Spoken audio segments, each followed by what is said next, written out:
Aula 3 de Fenômeno de Transporte do segundo semestre de 2018. Quer realmente aprender? Então saiba como o seu cérebro aprende. Então, dado um certo assunto, ele vai aprender 10% desse assunto se ele estiver lendo. Ele vai aprender cerca de 20% se ele estiver ouvindo. Ele vai aprender 30% se ele estiver observando o assunto. Ele vai aprender 50% se ele estiver ouvindo e observando. Ele vai aprender 70% se ele estiver debatendo, ele estiver discutindo o assunto. Ele vai aprender 80% se ele aplicar aquele assunto, se ele aprender fazendo. E ele vai aprender cerca de 95% se ele tiver que explicar aquele assunto a outros. Ou seja, se ele estiver ensinando o assunto a estudar. Faça a sua escolha e seja coerente com ela. Nós vamos recordar hoje alguns conceitos da aula 2 do curso de Fenômeno de Transporte para que possamos aplicá-los na resolução de problemas, para exercitar o cérebro, para aumentar a nossa inteligência. Vamos recordar o conceito de escala absoluta. A escala absoluta era aplicada nos barômetros. Por que eu aplicava a escala absoluta no barômetro? Porque o barômetro ele determina a pressão atmosférica local, que também é denominada de pressão barométrica. Ora, se ele trabalhasse na escala efetiva, como a escala efetiva é aquela que adota como zero a pressão atmosférica local, ele estaria indicando sempre zero. A gente nem saberia se ele estava quebrado ou funcionando. Então, por esse motivo, ele vai trabalhar na escala absoluta. No barômetro, o que nós lemos? Nós vemos uma carga de pressão, um H. E aqui em cima nós consideramos o vácuo. Ora, trabalhamos com mercúrio pelo fato de ele ser o suficientemente denso para que eu não tenha necessidade de grandes cargas de pressão, que facilita a leitura. A partir daí, nós sabemos que a pressão atmosférica local será o gama do mercúrio, ou seja, o seu peso específico, vezes a carga de pressão lida. Isso vai estar certamente na escala absoluta, porque na escala efetiva nós estaremos com a pressão atmosférica igual a zero. Importante, nós vamos adotar a seguinte convenção. Sempre que eu trabalhar na escala absoluta, eu vou usar o símbolo ABS. Só não vou usar o símbolo ABS no caso da pressão atmosférica. Por quê? Porque se ela for diferente de zero, eu já estou na escala absoluta, porque na escala efetiva ela vale zero. A escala efetiva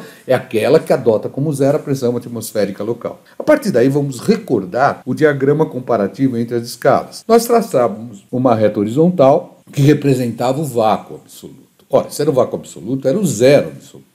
Nós líamos no barômetro a pressão atmosférica e marcávamos. Traçávamos agora uma outra reta horizontal, onde todos os pontos estavam na pressão atmosférica. Ora, se todos os pontos são na pressão atmosférica, e a escala efetiva é aquela que adota a pressão atmosférica como zero, seria o zero efetivo. Se eu quero ler a pressão de um ponto A, basta registrar a cota em vermelho aqui. Essa seria a pressão efetiva do ar. Já a absoluta seria a cota maior. Estamos verificando que a pressão absoluta seria sempre a pressão efetiva mais a pressão atmosférica local. Vamos agora fazer alguns comentários sobre os manômetros metálicos e, posteriormente, sobre a equação manométrica. Lembre, o manômetro metálico ele tem um tubo flexível, a pressão entra. Esse tubo pode ser aberto ou pode ser fechado em função do valor dessa pressão que entra e em função da pressão externa que nós temos a esse aparelho. Essa pressão externa, quando eu tenho o caso que eu tenho uma borracha que foi cortada, tem uma borracha aqui que foi cortada, é a própria pressão atmosférica. Por esse motivo que a pressão lida num manômetro, a pressão manométrica é sinônimo de pressão efetiva.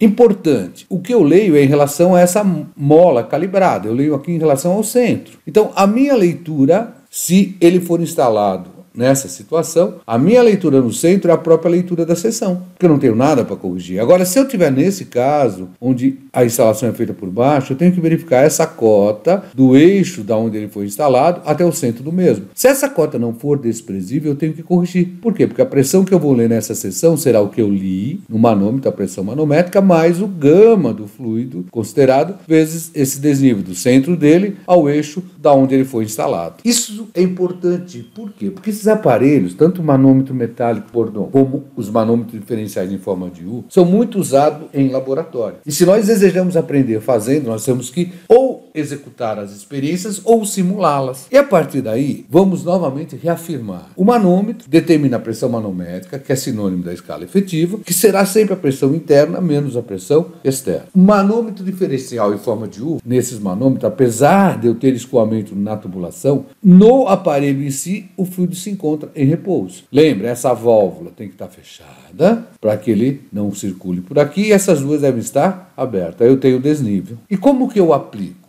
a equação manométrica. Isso evita de eu ter que recorrer a aplicações do teorema de Esteve N vezes para chegar na mesma resposta. E a regra para se escrever a equação manométrica é simples. Eu pego dois pontos. No caso, eu tenho o ponto 1 e tenho o ponto 2. Escolho um deles como origem. Pergunto qual a pressão que age nessa origem. Eu vou lá e marco. Quando eu descer, eu somo a pressão. Se eu desço, eu somo a pressão, que aumenta, porque eu sei que aumenta a pressão e aumenta essa pressão como sendo o gama do fluido que eu desci vezes a profundidade que eu desci. Quando eu vou na horizontal, eu simplesmente pulo. Por quê? Porque a pressão fica constante. Quando eu subo, entre aspas, a pressão diminui. Chego no ponto não escolhido como origem igual a pressão lá. Vamos pegar aqui ponto 1 como a nossa origem e pergunto qual a pressão que age no ponto 1. Eu vou lá e marco P1. Vou descer X vezes o gama da água, então eu somo gama da água vezes X. Vou descer H, gama da água, então eu somo mais gama da água vezes H. Vou descer Y, gama M, então eu somo mais gama M vezes Y. Cheguei nesse ponto, pulo para cá, porque a pressão é constante. Vou subir Y, gama M, então eu subtraio menos gama M vezes Y. Vou subir H, gama M, subtraio menos gama M vezes H. Vou subir X, gama da água, subtraio menos gama da água vezes X. Cheguei no ponto 2, igualo com a pressão que age no ponto 2. Ora, estamos verificando que gama da água vezes X cancela. E gama M vezes Y também cancela. Daí nós escrevemos que a diferença de pressão P1 menos P2 obtida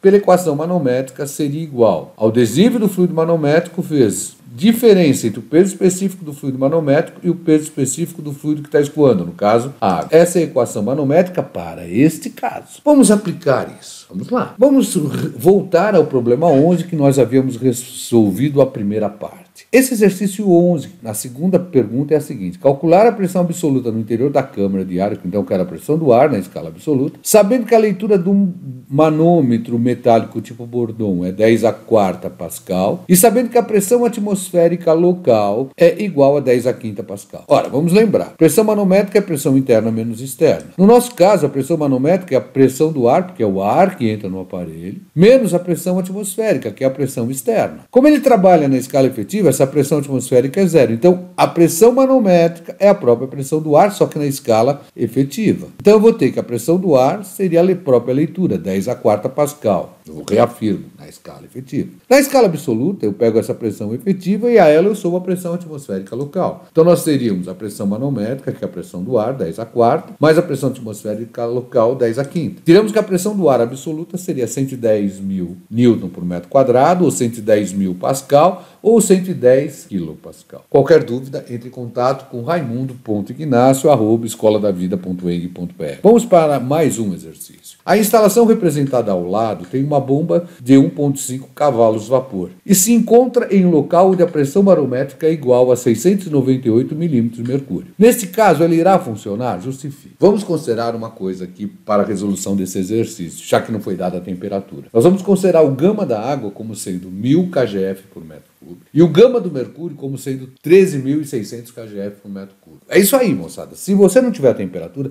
são dois valores interessantes de se considerar. Gama da água, 1000 kgf por metro cúbico e gama do mercúrio, 13.600 kgf por metro cúbico. Feito isso, vamos recordar como é que a gente utilizava o barômetro. No barômetro, nós determinamos a leitura da carga de pressão, que nesse caso foi 698 milímetros de mercúrio. Sabemos que a pressão atmosférica é o gama do mercúrio vezes a carga de pressão. Ora, pegamos essa carga de pressão, dividimos por 1000 para 100 metros. Pegamos o gama do mercúrio, que foi considerado 13.600 kgf por metro cúbico, multiplicamos por 9,8 para passarmos para Newton por metro cúbico. Obtemos uma pressão atmosférica local, lida pelo barômetro, igual a 93.029,44 Newton por metro quadrado. Aí eu faço uma pergunta: e se ao invés do mercúrio nós usássemos ar? Qual seria o H? Ora, é só lembrar do conceito de carga de pressão. Pegamos a pressão e dividimos pelo gama da água. Como foi considerado o gama da água a 1000 kgf por metro cúbico, também multiplicamos por 9,8 para que possamos considerá-lo no sistema internacional. E aí nós tiramos que essa carga de pressão, considerando água, seria 9,49 metros de coluna de água. Diante disso, eu vou traçar novamente a nossa reta horizontal, onde eu tenho o vácuo absoluto e que representa o zero absoluto. A nossa reta com a pressão atmosférica e que representa o zero efetivo.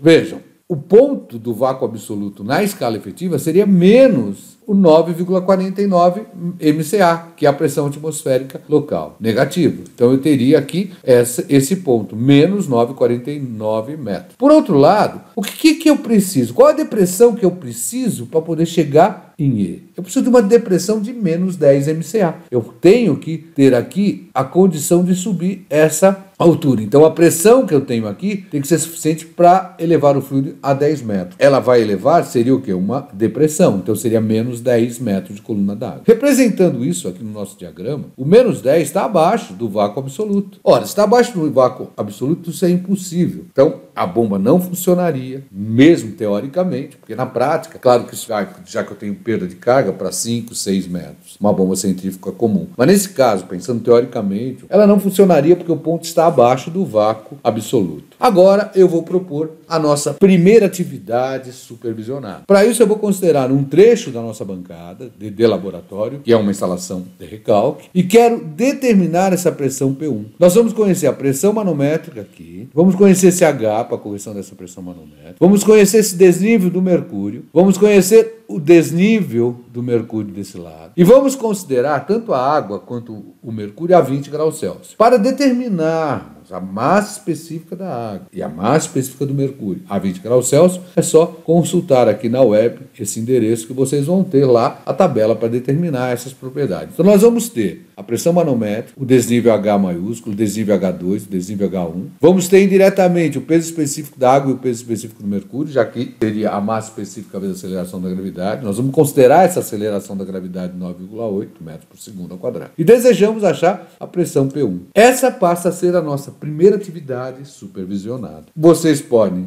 ficar pensando ou vocês podem tentar resolver. Importante, os dados são obtidos lá no YouTube, no vídeo, que vocês podem acessar nesse endereço aqui. Copiem esse endereço, vão para o meu canal no YouTube, assistam o vídeo e através do vídeo coletem os dados para resolver esse problema proposto. Boa solução! E não esqueça de se inscrever no canal e clicar lá no joinha para que isso me dê força para continuar esse projeto que rompe os limites da sala de aula e democratiza o aprendizado de mecânica dos fluidos básicos. Bom trabalho!